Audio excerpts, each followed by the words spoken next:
Hey guys, welcome again to Superior Classes. I am G. Badir. In our last video, we discussed about principle of superposition.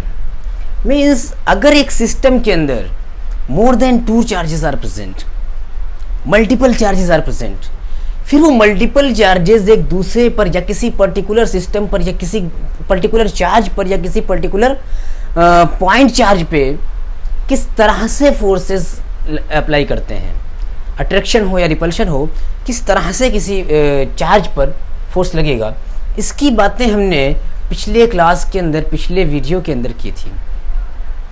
अगर आपको वो चीज़ें नहीं समझ में आती हैं तो लेक्चर डिस्क्रिप्शन बॉक्स में उसका लिंक है, वहाँ से आप क्लिक करके देख सकते हैं. अगर वीडियोस पसंद आते हैं तो लाइक कीजिए, चैनल को सब्सक्राइब कीजिए और फ्रेंड सर्कल में शेयर कीजिए. और हमारा आज का टॉपिक है, उसी कूलॉम्स लॉ के अंदर एक चीज़ हमने देखी थी, कांस्टेंट के, और हमने बात की थी ये मीडियम डिपेंडेंट कांस्टेंट है. तो मीडियम डिपेंडेंट कांस्टेंट कैसे हो जाता है, ये बात डिपेंड करती है किस पर, मीडियम की परमिटिविटी पर. और आज का हमारा टॉपिक है permittivity and relative permittivity of a medium. Permittivity and relative permittivity of a medium. उस वीडियो को नहीं देखे हैं तो उसको देख करके फिर यहाँ पर आइए, फिर ये चीज़ें क्लियर होने वाली हैं. और आज का जो टॉपिक है ये बड़ा ही इंटरेस्टिंग टॉपिक है, बड़ा ही इंटरेस्टिंग टॉपिक है. तो फिर बिना टाइम को वेस्ट किए हुए चलिए आज की क्लास स्टार्ट करते हैं.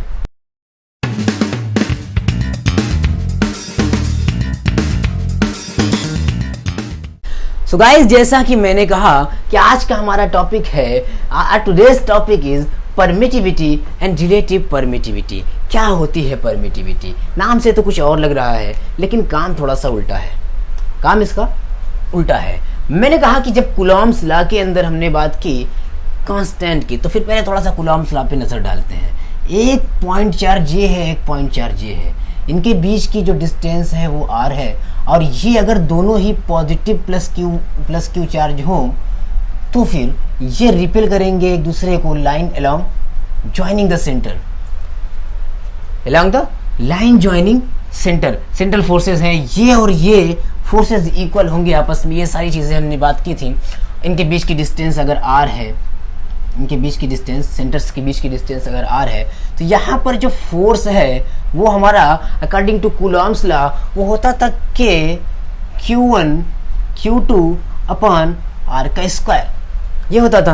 और हमने कहा कि अनलाइक ग्रेविटेशनल फोर्स, यहाँ का constant k, unlike gravitational force, वहाँ पर क्या होता है, वहाँ पर जो ग्रेविटेशनल कांस्टेंट होता है g, वो यूनिवर्सल होता है. उसकी वैल्यूज़ कहीं किसी मीडियम के अंदर भी चेंज नहीं होती हैं. लेकिन यहाँ पर क्या है, यहाँ पर है ये कि जैसे मीडियम चेंज होगा, जैसे जैसे मीडियम को हम चेंज करेंगे, k की वैल्यूज़ चेंज करना स्टार्ट कर देती हैं. किसी पर्टिकुलर मीडियम के लिए k की वैल्यू कुछ है तो दूसरे मीडियम के लिए k की वैल्यू चेंज हो जाती है. अब जब k की वैल्यू चेंज हो जाती है तो क्या चीज़ है वो जिसकी वजह से k की वैल्यू चेंज होती है? k की न्यूमेरिकल वैल्यू हमने एयर के लिए पढ़ रखी थी, 9 × 10⁹ न्यूटन मीटर स्क्वायर पर कूलम स्क्वायर, एयर के लिए. ठीक है, तो लेकिन अगर k की एग्जैक्ट वैल्यू की बात करें, हम k कैसे फाइंड आउट करते हैं, तो ये k के लिए एक इक्वेशन बनता है इस कांस्टेंट के लिए, k = 1/4 epsilon. Epsilon, it's epsilon not e. ठीक, ग्रीक लैंग्वेज का एक लेटर है ये. अब इस एप्सिलॉन को एप्सिलॉन नॉट लिखते हैं कहीं कहीं, अभी इसको एप्सिलॉन लिखेंगे, बताएंगे कहाँ पे नॉट लिखा जाता है. ठीक है, तो ये हुआ k = 1/4 एप्सिलॉन. ये जो एप्सिलॉन है यही है परमिटिविटी. यही है क्या? यही है परमिटिविटी.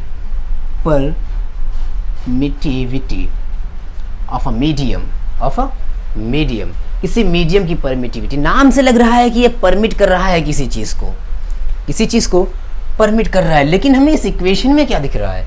हमें इस इक्वेशन में दिख रहा है कि k की बात करें अगर, तो k इंक्रीज होगा तो फोर्स इंक्रीज होगा, k डिक्रीज होगा तो फोर्स डिक्रीज होगा, क्योंकि डायरेक्टली प्रोपोर्शनल दिख रहा है. ठीक है, लेकिन यहाँ पर इस इक्वेशन के अंदर k = 1/4 एप्सिलॉन के अंदर हमें दिखता है क्या कि एप्सिलॉन अगर इंक्रीज होगा तो k डिक्रीज हो जाएगा. बात करें कि अगर एप्सिलॉन इंक्रीज होगा तो k डिक्रीज होगा, और के डिक्रीज होगा तो फोर्स भी ऑब्वियसली डिक्रीज हो जाएगा। एप्सिलॉन अगर डिक्रीज होगा तो के इंक्रीज हो जाएगा और फोर्स भी इंक्रीज हो जाएगा। जब बात परमिटिविटी की है, परमिट करने की है, तो फिर ये उल्टा नेचर क्यों दिख रहा है यहाँ पर? तो एक्चुअली ये उन पॉइंट चार्जेस को परमिट नहीं कर रहा है, बल्कि ये किसी मीडियम की वो प्रॉपर्टी है, it's a property of the medium, it's a property of the material. जिस मीडियम या जिस मटेरियल के अंदर वो पॉइंट चार्जेस प्रेजेंट है, उसकी वो प्रॉपर्टी है जो अपने मीडियम को उसकी फील्ड को परमिट करता है। किस चीज़ के लिए? इन चार्जेस की फील्ड को सप्रेस करने के लिए, इन्हें कम करने के लिए, इन्हें दबाने के लिए। क्लियर है? ये परमिटिविटी वो प्रॉपर्टी है किसी मीडियम की जो अपने मीडियम की फील्ड्स को परमिट करता है, अलाउ करता है कि जो चार्जेस प्रेजेंट हैं उनकी फील्ड्स को कम किया जाए, सप्रेस किया जाए। और यही रीज़न है कि जैसे जैसे परमिटिविटी बढ़ती है वैसे वैसे क्या होता है? फोर्स कम होने लगती है। और मिनिमम परमिटिविटी किसकी होती है? वैक्यूम और फ्री स्पेस की। मिनिमम परमिटिविटी किसकी होती है? वैक्यूम और फ्री स्पेस की। और उसे हम दिखाते हैं एप्सिलॉन नॉट से। यानी एप्सिलॉन नॉट ये क्या है? ये है मीडियम जब हो ही ना, मीडियम जब हो ही कोई मीडियम प्रेजेंट ही नहीं है, वैक्यूम है, फ्री स्पेस है। लेकिन हमारे सिलेबस के अंदर इसमें एयर को भी कंक्लूड करते हैं, एयर को भी इसके अंदर कंसीडर करते हैं, ठीक है।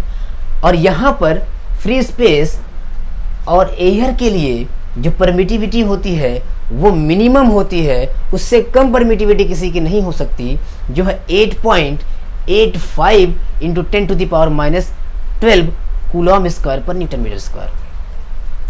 ये क्या है? परमिटिविटी है। और ये मिनिमम होगी हमेशा परमिटिविटी ऑफ मीडियम के।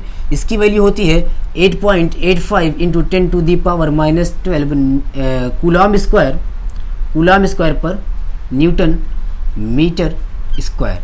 ये वही परमिटिविटी है जब एयर के लिए कांस्टेंट के की value 9 into 10⁹ newton metre square पर कूलम स्क्वायर होती थी, ठीक। 1/4 एप्सिलॉन के अंदर जब एप्सिलॉन की वैल्यू हम 8.85 इंटू 10⁻12 पुट करेंगे तो हमें के की वैल्यू वही मिलेगी, ठीक है।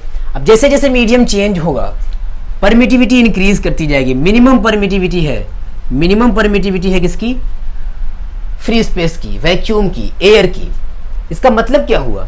इसका मतलब ये हुआ कि वैक्यूम में, एयर में, फ्री स्पेस में फोर्स सबसे ज्यादा होगा। सब कुछ सेम हो, चार्जेस सेम हो, उनके बीच के डिस्टेंस सेम हो, लेकिन अब फोर्स ज्यादा होगा। Force in vacuum always greater than force in any other medium.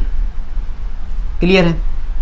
जब वैक्यूम की परमिटिविटी सबसे कम है तो फोर्स सबसे ज्यादा होगा। It's all about permittivity. अब चीज़ों की परमिटिविटी अलग अलग चीज़ों की इंक्रीज हो रही है, कभी किसी से कम, किसी से कम। तो जब दो चीज़ों की परमिटिविटी की बात होती है तो एक टर्म आता है रिलेटिव परमिटिविटी का। किसका? रिलेटिव परमिटिविटी का, ER का, ठीक है। हम हर एक चीज़ की परमिटिविटी तो याद नहीं रख सकते कि फला मटेरियल की परमिटिविटी इतनी है, इसकी इतनी, इसकी इतनी। हर एक मीडियम की नहीं याद रख सकते, तो वहाँ पर हम काम करते हैं रिलेटिव परमिटिविटी से। किससे?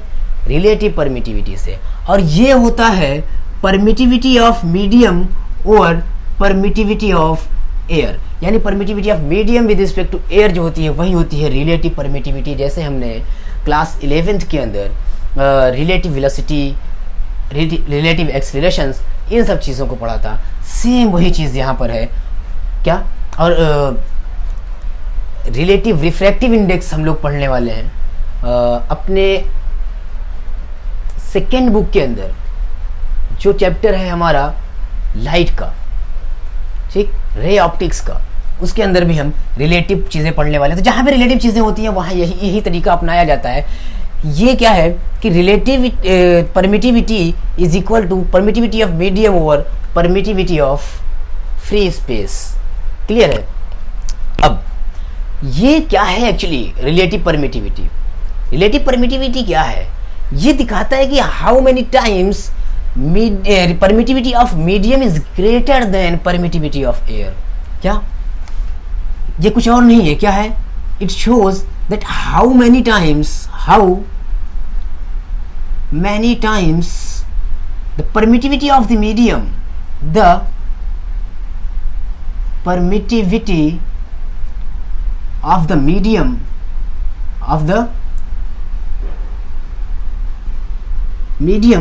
is greater than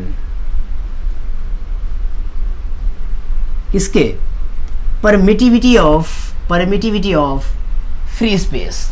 कितनी? कैसे कह सकते हैं हम? यहाँ पर इस इक्वेशन को अगर इस तरह लिखें, permittivity of medium is equal to permittivity of relative permittivity multiplied by permittivity of free space.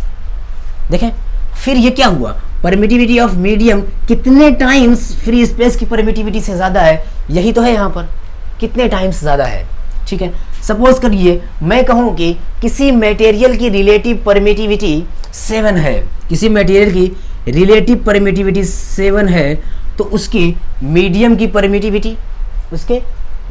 Permittivity यानी कि ये हुआ कि permittivity is equal to medium upon free space. और इसको मैं इस तरह लिखूं, permittivity of medium is equal to E R की वैल्यू है 7 और यहाँ पर epsilon naught, permittivity of medium epsilon not.